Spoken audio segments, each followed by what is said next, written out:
Ladies and gentlemen, welcome to another edition of the ACW Newscast. I'm Hakeem Johnson, your ACW commentator, as always.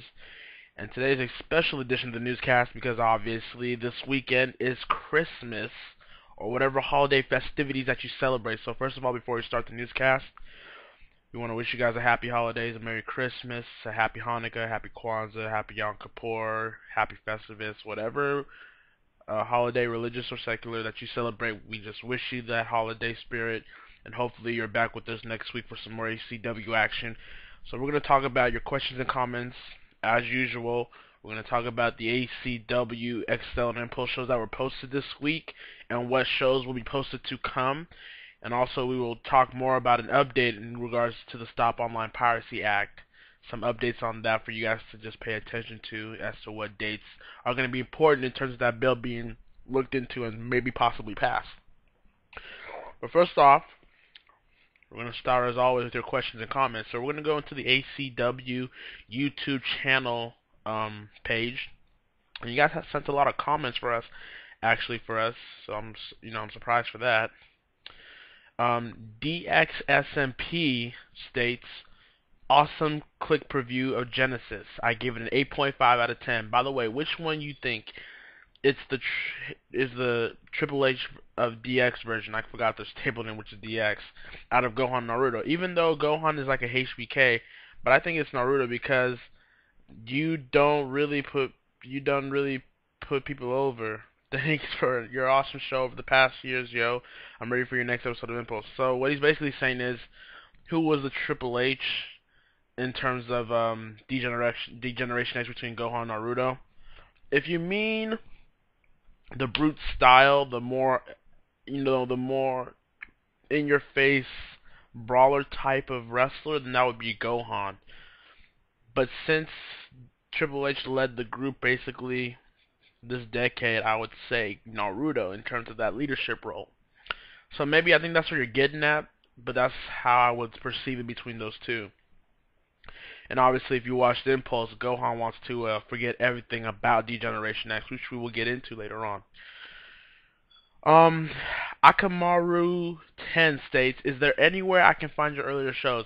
As a matter of fact, there is. The problem is that we did post our classic shows on the YouTube channel, but some of them were a little bit iffy in terms of the quality. Some of them were just out of sync, what have you.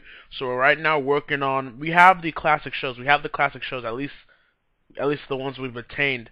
So what we're gonna do is just try to retouch on them.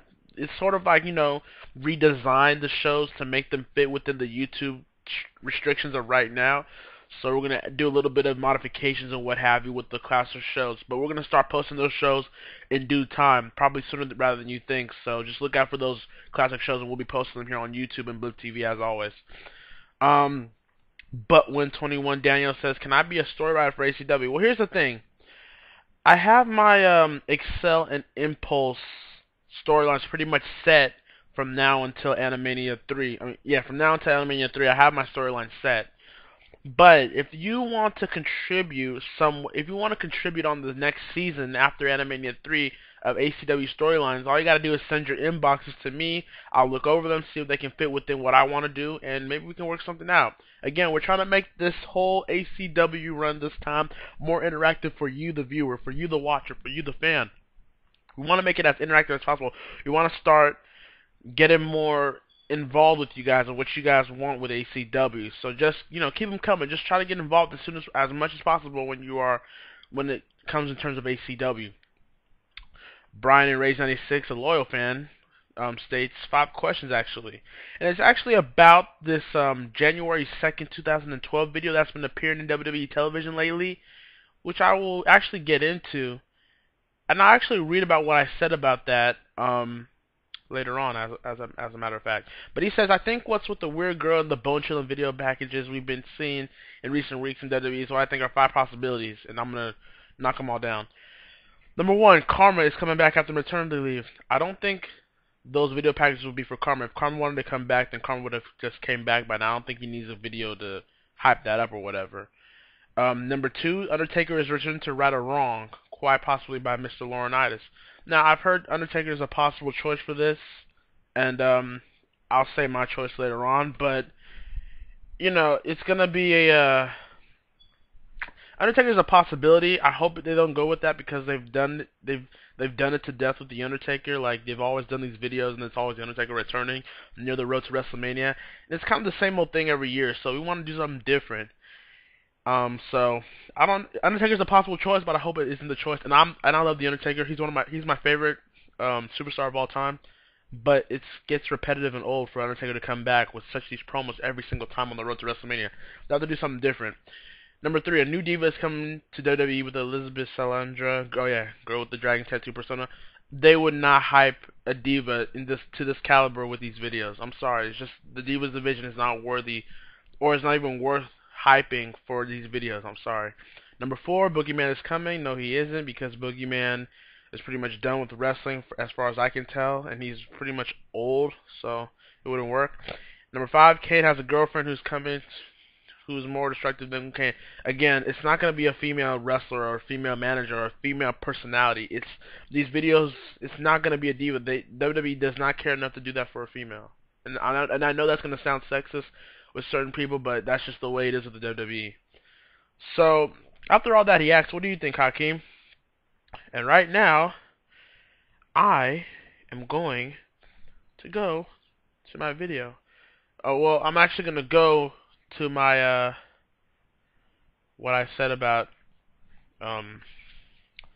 the whole thing. As a matter of fact, to be quite honest with you, I actually found this idea from I have a wrestling forum, right? And it has all these discussions about what could be this and what could be that about the January 12, 2012 videos. I'm going to read the whole thing. Now, obviously, we're going to extend to 15 minutes because it's a Christmas edition, so bear with me here. But, here we go. This is what she says. My 2 cents. First of all, a lot of you are digging way too deep into this. Guessing codes by putting random numbers together, trying to find letters in the mud. Hell, some dummy on Twitter was pointing out how the trees resembled letters and there were messages in the clouds. WTF. Is WWE people, and despite how amazing they are when it comes to putting out videos and packages, their motto has always been keep it simple, stupid. They're not going to put out videos where we as fans, knowing how brainless some of us are, and don't deny it, are supposed to pause at certain points and try to find messages on the ground, sky, trees, or on the cover of a notebook. I know it's fun to do, but some of you are just giving yourselves a headache. Here's my theory, which is her theory. First off, the video has a theme, much like a lot of other ones have. The video, or the theme behind this, I believe is simple. All work and no play makes Jack a dull boy. Keep that in mind as I keep reading this. I don't know who said the girl was meant to be copying the boy's work or taking credit for it, but once again they were overthinking it. The boy is at the desk by himself writing, aka working. Once the second video premiered, you can see he grows frustrated as he shakes his head and then looks up, meaning he was the first to acknowledge the girl's presence before we even saw her. As the next 2 videos show, the girl is not copying the boy, but simply wanting attention from him. Looking at what he's written is simply her being curious as to what he's working on that is obviously more interesting than playing with her. This idea is furthered by the fact that the boy not only turned his back to her, but is also seen run away from her. Finally, the 5th promo, that just premiered has shown the girl frustrated about being ignored by the boy, and as a result, she pushed his work to the floor, which he then picks back up. You get it? The boy wants to work while the girl wants to play. All work and no play. Again, keep that theme in mind as I'm reading. Now, as for the girl herself, try not to read much into it. As people have stated, the girl doesn't have to represent a physical being. It could represent something. And as few have mentioned, I believe it's supposed to represent the WWE, while the boy is meant to be a person returning. And she predicts, as much as I feel who it's really going to be, it's going to be Chris Jericho. But reading on. Now, if you read back my explanation of the videos while replacing the boy and the girl with Jericho and WWE, it ends up being about Jericho wanting to continue on to his work and ignoring the WWE who wants his attention, want to play with him, wanting him back in the WWE. That theory can also be supported by Jericho constantly ignoring fans, asking about his relation to the videos, and him saying he wouldn't wrestle for the WWE anymore. Now, here's the question that you have to keep in mind. Here's the whole point of the question, really. Now, how does CM Punk, the current WWE champion, fit into this theory? You can look at when these January 2nd, 2012 videos first premiered. It was the night after Punk won the WWE Championship at Survivor Series, where he claimed he was the best in the world and the new face of the WWE. The message of the first video was this: a man shall return to punish the weak and submissive people for the biasness and favoritism. A force well known to the WWE will return to claim something that was once his. The night the second video premiered, Punk stated confidently that the title was going nowhere and staying in his possession. The key message in that second video was, the man who is returning is coming back to reclaim what he feels others have taken from him, and he will come back like a thief in the night. The night the third video premiered, Punk once again referred to himself as the best in the world. The third video is different from the previous two videos as the person sounds more angry. This is also the first time where the man is referred to as a prophet, which would be a leader. The fourth video claims that she, which would be the WWE, knows when he will return and that he, which would be Jericho, will give the go-ahead and then he'll come back to take what is his. This was shown the night Punk was named Superstar of the Year at this past few weeks' Slammies. Finally, the last video simply states, I cannot help you anymore, with the words at the end being profitless. Now that was the night where this past Monday it was shown that Punk announced Dak and Bryan as the new title holders and that it was signifying the change that Punk has been talking about for months. Like a prophet. It's getting a little bit connected, right? Therefore, Jericho can no longer be that prophet. He's been replaced. The WWE no longer needs him as that leader. This can be supported by the video itself, with the boy no longer at his desk, the girl leaving him, things disappearing, the name on the book being crossed out.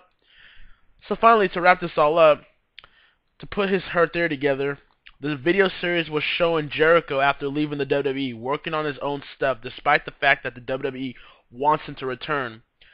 So then Jericho wanted to come back as our prophet and leader like last time, and end the reign of CM Punk. Because if Punk was considered the best of the world, he was going to be the end of the world. He was going to end the world.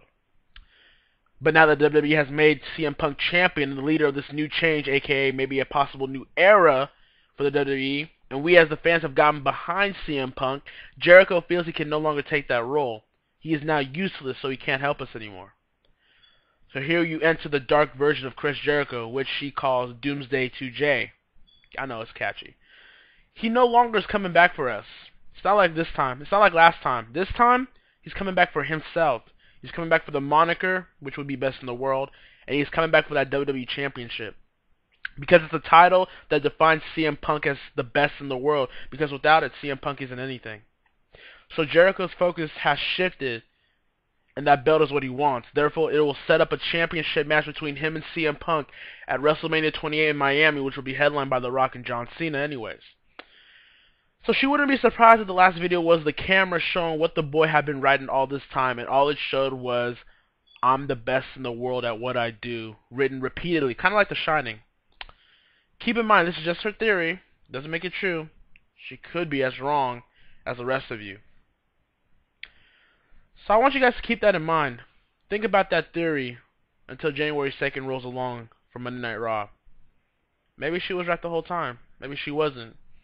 Only January 2nd has the answer for that question. I think we're going to stop the questions and comments right there because I already exceeded the time as much as I wanted to. So I'm going to read the rest of your guys' comments and questions at another newscast edition. And plus you can also send your newscast questions and comments like you always do onto the YouTube channel, YouTube inbox, what have you. You guys know the drill by now. Now, for ACW, for those who are watching ACW Excel and ACW Impulse, first of all, thank you guys. I want to thank you guys for watching ACW Excel and ACW Impulse. Over 150 views for ACW Impulse on YouTube. Over 300 views for ACW Excel. Do you understand how awesome that is? Do you understand how awe-inspiring that is for me to keep doing what I do? So I want to thank you guys from the bottom of my heart to making ACW's return very meaningful and very impactful, because it's pretty obvious that ACW is back in full effect and you guys have made your voices be heard. So I want to thank you guys from the bottom of my heart for watching Excel and Impulse. If you haven't watched it yet, try to do so maybe after this newscast, or maybe when you have time, or maybe tomorrow when you have free time during Christmas or whatever you celebrate.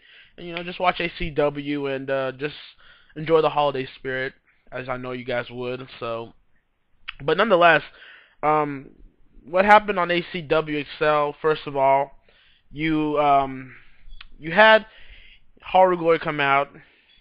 You had Horror Glory come out and just basically, you know, thank the whole crowd for making him the XL champion, and then Ellie came out, his wife, and congratulated him, and then he came out like a sore loser and challenged him, or else there'll be repercussions and all that.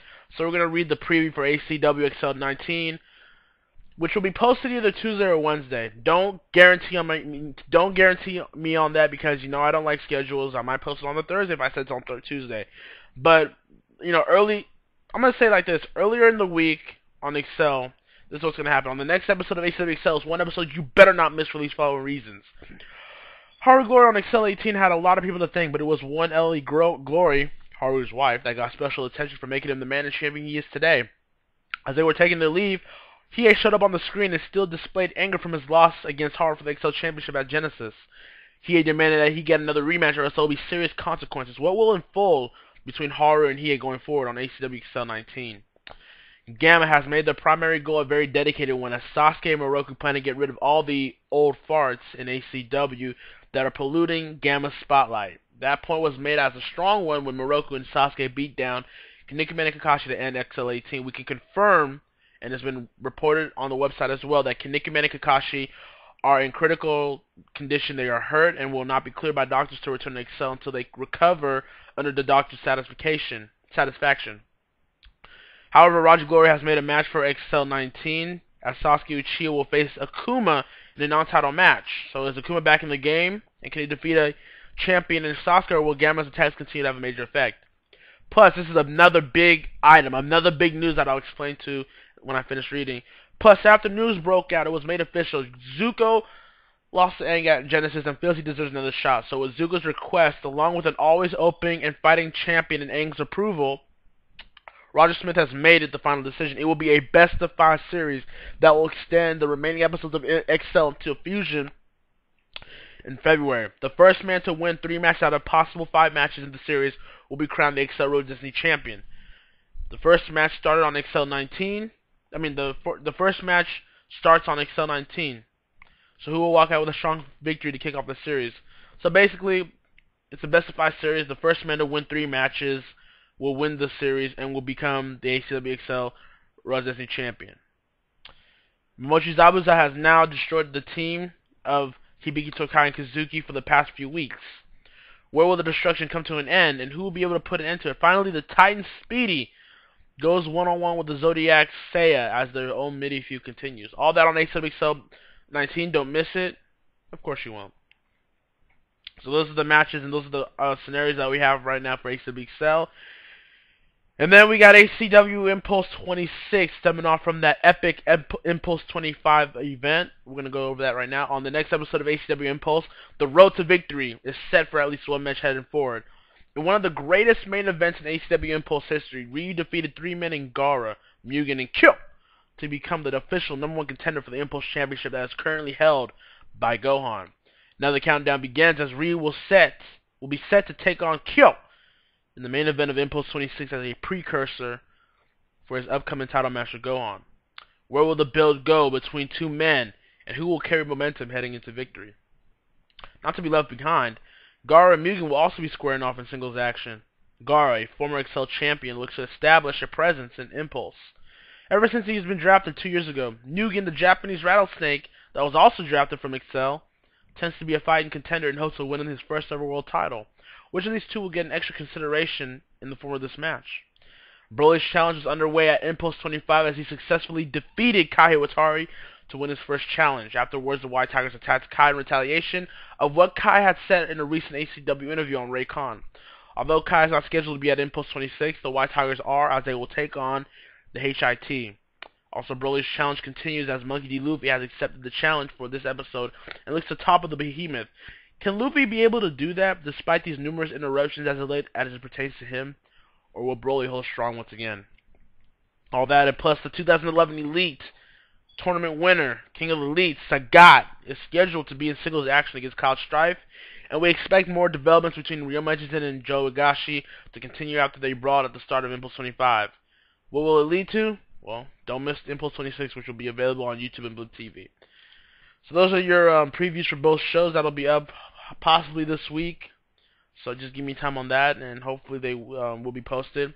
Finally, to end this ACW Newscast edition, we are going to talk about an update as it regards to the Stop Online Piracy Act that is looming around Congress as we speak.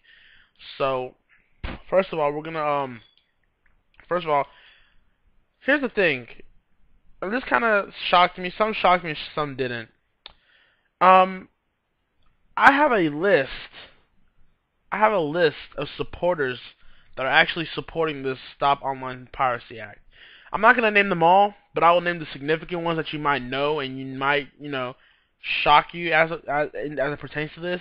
So I'm gonna read some of them. ABC, CBS, Comcast, NBC Universal,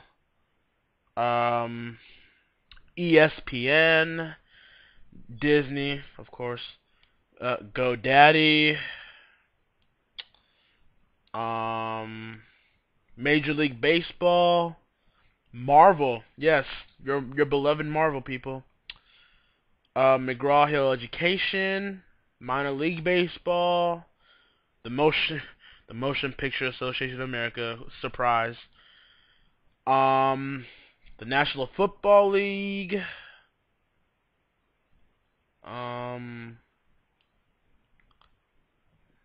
let's see here, Scholastic, Screen Actors Guild, no surprise, Sony, no surprise, and Time Warner. So those are the lists of companies, those are the lists of big companies that are in support of this Stop Online Piracy Act.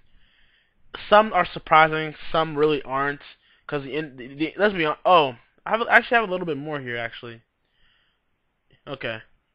Universal, no surprise. Viacom, oh, shock. Warner Music Group, yeah. And Ultimate Fighting Championship. So those are the companies that do support the Stop Online Piracy Act going into effect. And, yeah.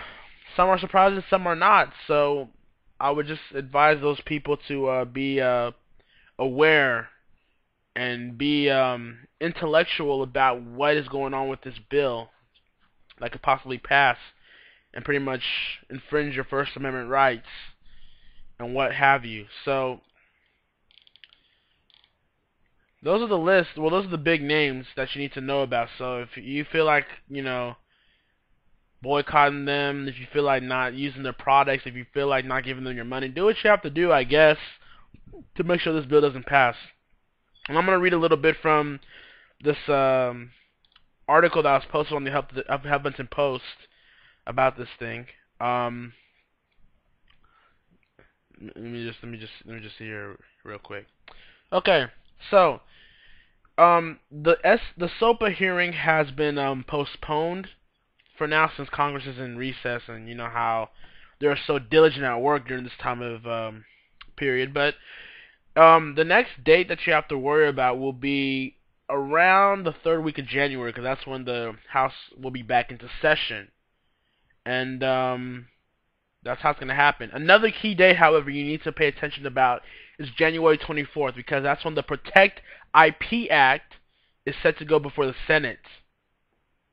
Now, Senator Harry Reid, the minority whip leader, says he's going to bring it up on the first day the Senate is back in session. Ron Wyden, who is a Democrat from Oregon, says he will block it and filibuster it. It's going to be interesting, though. It's going to be interesting how people support this or don't support it.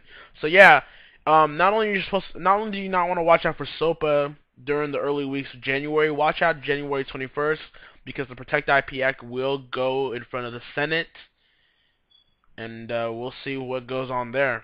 And that's all the news we have for SOPA. So once again, if you haven't gone to the website, go to the ACW website and click on the uncensor button that's on the page for SOPA, and then just express what you need to do, express your voice over there, and then go to the websites that were posted on the description on the last newscast to just get more in tune and get more knowledge about this bill and what effects and ramifications it has with the internet as we know it. And just do your part to make sure this doesn't pass. It's a horrible bill.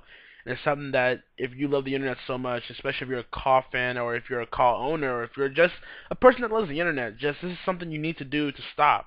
It's just wrong for many reasons that will keep going over until this is over, until we get a final verdict on this. ACW will be covering the SOPA news and the SOPA updates until we get a final verdict on it. So there you go. So therefore, thank you, ladies and gentlemen, for this extended edition of the newscast. Once again, happy holidays, Merry Christmas, Yom Kippur, Hanukkah, Kwanzaa, for my brothers, and Festivus, and whatever you celebrate during this time of year.